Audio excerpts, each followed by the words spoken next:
the value of defense imports from Russia was demonstrated once again during Operation Sindoor.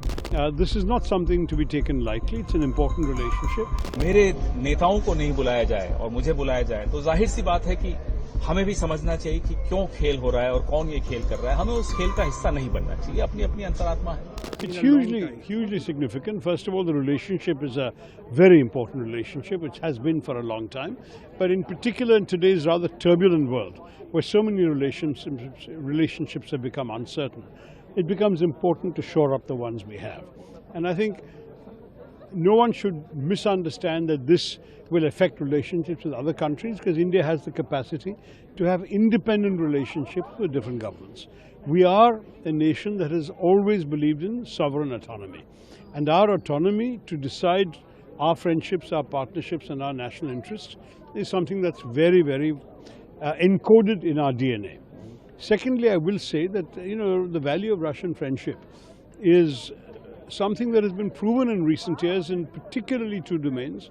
We've had a lot of oil and gas from Russia in recent years, and the value of defense imports from Russia was demonstrated once again during Operation Sindoor, when the S-400 actually protected us from a number of Pakistani missiles that were targeting our cities, including even Delhi. So for us, this is not something to be taken lightly. It's an important relationship.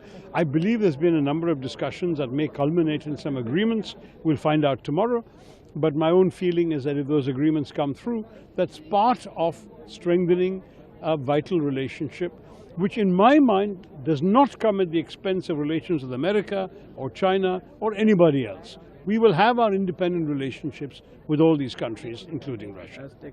ये तो बहुत हैरानी की बात है कि जिन्होंने invitation दिया उन्होंने भी कमाल किया और जिन्होंने इनविटेशन लिया वो भी कमाल कर रहे. सब हर सांसद हो या कोई भी कांग्रेस का नेता हो, मुझे लगता है कि सबकी एक अंतरात्मा की आवाज होती है. जब मेरे नेताओं को नहीं बुलाया जाए और मुझे बुलाया जाए तो जाहिर सी बात है कि हमें भी समझना चाहिए कि क्यों खेल हो रहा है और कौन ये खेल कर रहा है. हमें उस खेल का हिस्सा नहीं बनना चाहिए. अपनी अपनी अंतरात्मा है. क्या शशि थरूर जी अपनी अंतरात्मा को सुन नहीं पा रहे हैं? तो आप मुझसे पूछिए, मैं वैसे आपको बता रहा हूं कि जिन्होंने इनवाइट किया उन्होंने भी कमाल किया और जो इनवाइट एक्सेप्ट कर रहे हैं वो भी कमाल कर रहे हैं. इंडिगो फ्लाइट को लेकर सर काफी अफरा-तफरी मची हुई है. तमाम पैसेंजर हजारों जो राहुल गांधी पिछले 11 साल से कह रहे हैं कि मोनोपोलीज और डिओपोलीज, जहां एकाधिकार हो किसी सेक्टर में, किसी एक कंपनी का, एक उद्योगपति का या एट द मोस्ट दो का, तो वहां यही स्थिति होती है. जो अंत में शिकार बनता है वो उपभोक्ता बनता है. जैसे कि आज हम सब इंडिगो के जो यात्री हैं वो बन रहे हैं. सैकड़ों हजारों फ्लाइट्स कैंसिल हो रही हैं. एयरपोर्ट्स पे अफरा तफरी मची हुई है. लोग परेशान हो रहे हैं. मरीज जाना चाह रहे हैं, वो नहीं जा पा रहे. लोगों वाकई त्राही मची हुई. क्या ये कोई आपको लगता है ये साजिश है या टेक्निकल फॉल्ट है? हम तो विपक्ष में हैं. सरकार से पूछिए कि आप ये भी नहीं मैनेज कर पा रहे हैं. 92% जो एयरलाइंस का शेयर है ये दो प्राइवेट कंपनीज के पास है, इंडिगो और टाटा. उसमें से 64% इंडिगो के पास है. आपने एकाधिकार तो बनने दिया ना, तो अब क्या कर रहे हैं आप बताइए, सॉल्यूशन दीजिए.